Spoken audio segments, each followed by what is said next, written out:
At the base of your spine, you receive the Magician. It's about making something out of nothing through his willpower and ideas. The planet Mercury rules the Magician card, and it's about communication. So his rhetorical message is telling you to use all of the tools that you have to your optimum advantage. This is why this card shows up sometimes, is that you're not using your tools appropriately, or maybe not having enough ambition to use them. The clarification card is the Three of Wands. You're there. You've made some decisions. This is a movement card. You're going forward. The ideas that you have through the Magician and the tools he's given you is now in a management plan, and you're starting to move forward with this plan. In the base of your spine, you know this is happening. Here in what's considered the pelvic or the sacrum, for awakening and arousing, you receive the Three of Swords. It's the heartbreak card. Something isn't going right, and you found some disappointment. And with it being swords, maybe it was conveyed through words. This could be also illicit affairs. Maybe you're married and the other person isn't, or a triangle of people. But it's blocking you and stopping you from progress, and you're not feeling very good about it. And perhaps even on the sexual level, you're feeling resentment, regret, guilt. And here the clarification card is the Two of Swords. It's about opposing forces and equally opposing forces that are conflicting you. You have to make a decision. But it's very hard and it's very emotional for you to make this decision. Once again, this is playing off the Three of Swords with the Two of Swords, is that something has to be resolved before you move on in your spiritual self and within your sexual prowess. Here at the top is the solar plexus of what I consider sensing and feeling, and you receive the Ace of Pentacles. It's holding out a pentacle saying, with the promise of giving you more. It's a universal green light for a new beginning, but you have to work towards this. You can't just sit on the couch and have it come to you.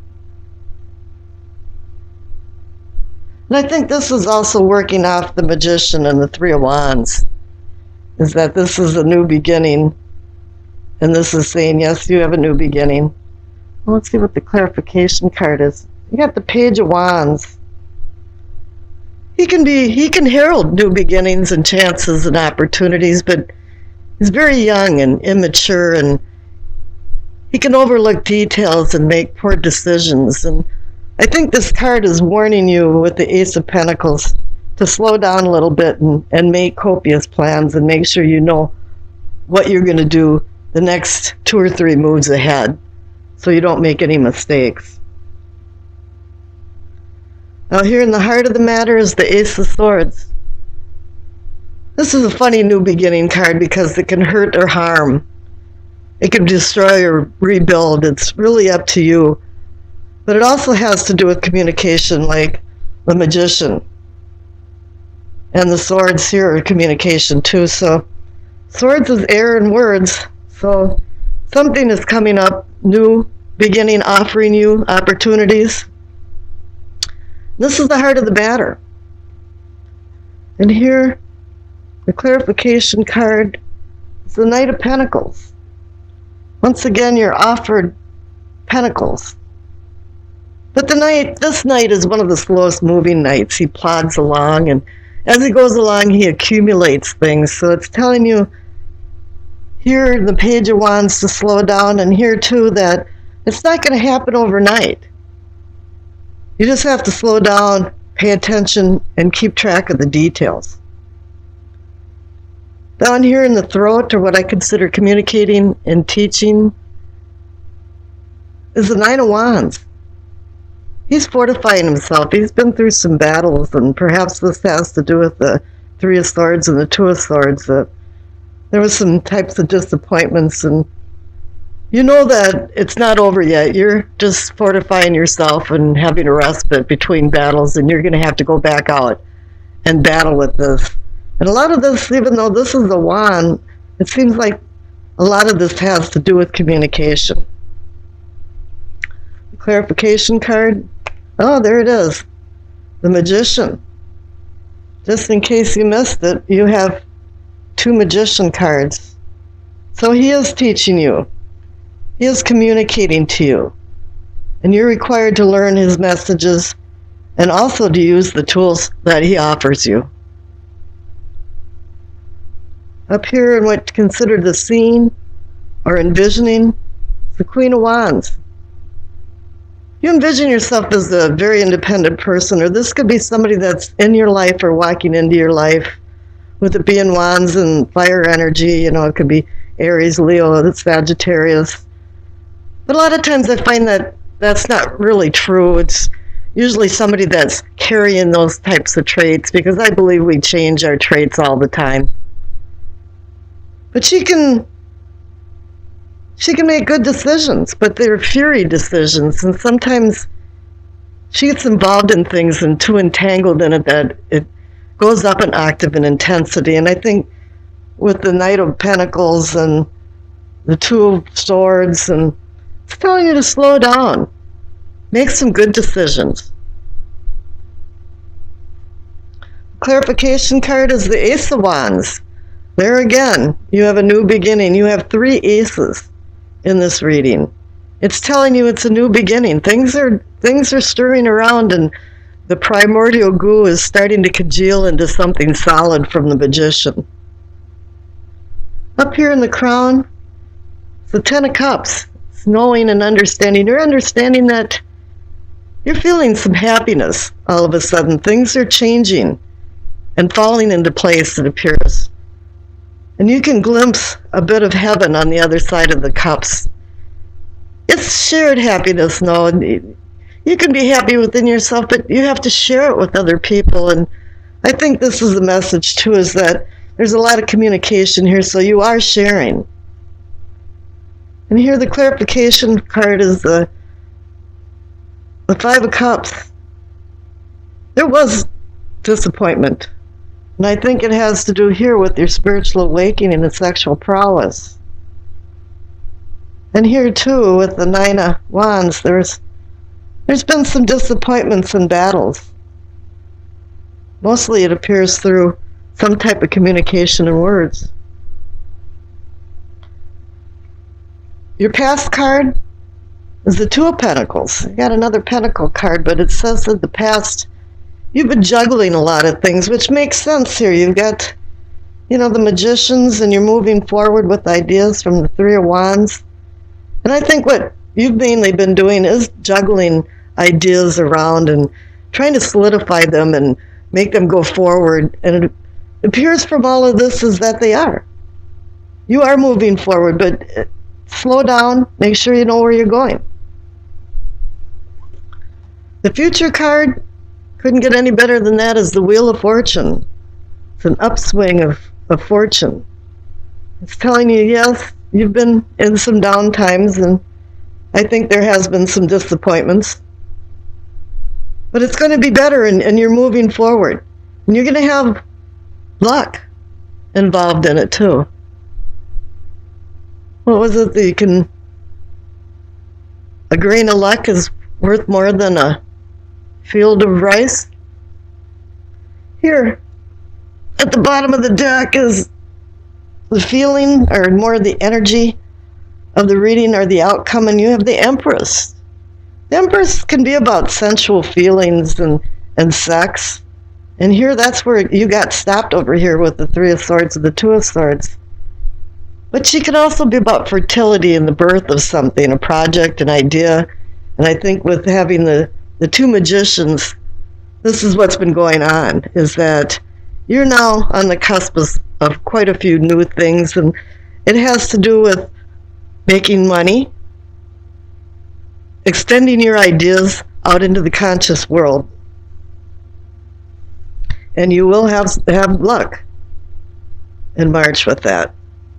Now here's the Enduring Virtue Messages of Angels card. You got Astara. Tara means star, the name or the word Tara. And she says, you deserve the best. Reach for the stars with your dreams and desires and don't compromise. I've seen this with the star card, but you didn't get the star card, but it's telling you that you have dreams and desires and you're going forward with them. Wish you all the luck because you'd certainly have it in the future card. The top left-hand card for what you know, it's the King of Pentacles. He's the king of practical matters, a pragmatist. His realistic goals are his key to success, and let me emphasize realistic goals. He's good at the demanding skills of making money, but financial gain is not completely the focus of his quest. Wealth can come in many different flavors in the sense that it can be spiritual, physical, and financial well-being to yield multiple dividends in many different ways. He strives for win-win situations where all can profit and engages in trustworthy agreements with foreseeable success. Might sound funny, but kings are the forerunners of the tarot cards. They trump the ace in the respects that an ace is only a promise. And kings have gained wisdom through empirical observations and practical experience, giving them worldly knowledge that can lead them to success, while realizing at the same time that money doesn't necessarily bring happiness, but as we all know, it brings luxury and comfort.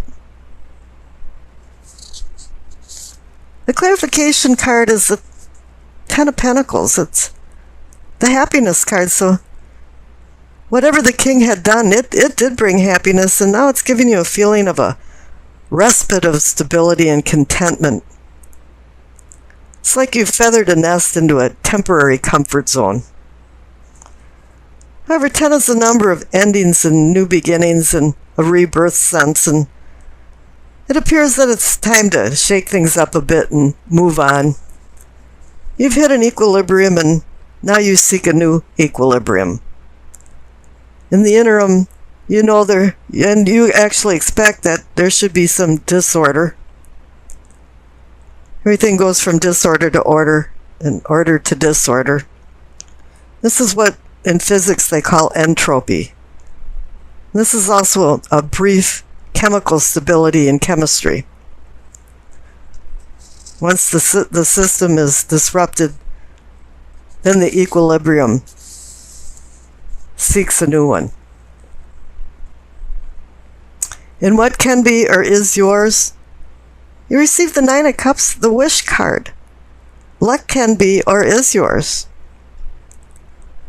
But in this instance, you might not get all that you wished for, but in retrospect, you understand that perhaps everything worked out for the best. I guess what I'm trying to say is, don't get into anything with a grandiose preconceived idea and then become disappointed if you don't receive it all. The clarification card is the Ten of Wands. I call this the heavy load card, and although everything seems to have worked out for you and you had a short window of comfortable success, you realize that you took a lot of responsibility and work on that, maybe too much. But in the end, it worked out for you. But then again, here you're at another 10 card for endings and new beginnings. Just like the 10 of Pentacles, now you have the 10 of Wands. These last 4 cards, the King of Pentacles, the Wish card, and 2 10 cards, all are screaming new beginnings. You're seeking something, or maybe seeking new horizons to conquer, would be a better way to say it. The Self or Self-Awareness card, it's the High Priestess. I have a feeling that somewhere, somehow, there's a cosmic connection of intuition working here, and something about right place, right time feeling. The priestess is the translator of the heavenly to the earthly, and I'm thinking here that the messages came because they were always present, but now you're able to understand her subtle messages, and perhaps with more uncensored clarity. And the clarification card is another major arcana card. It's the death card. It has spiritual exploration written all over it for me, with the high priestess above it. Something about the veil between the dimensions has thinned or had thinned, and it caused some kind of destined transformation. This realization of change might just sneak up on you. I know myself that I don't realize sometimes that I'm transforming until I pop out the back end of it, and all of a sudden, oh, hey, I transformed. And then other times, it's an epiphany in the duration of your transformation. And when you come to this realization, you want to throw the window open and yell, I'm changing, to the world. Now, the future card is the next natural progression from transformation. It's the Six of Swords. It's about moving on, and I don't think this is like a dramatic moving on, like you're divorcing or escaping. It could be for some, but not for all. It's more of just calm circumstances of moving on. It's just ripples instead of a tsunami, and the death card is urging you to move on. It's just the natural course right now of time. The death card goes by its own time. Regardless of how much you kick and scream, the transformation is going to happen when it's in the natural course of a flowing river. It's saying, too, that you're seeking new horizons and greater things. You had great things from all the Pentacle cards and the Wish card. You had connections with yourself and intuition. You're changing, and now you're moving forward.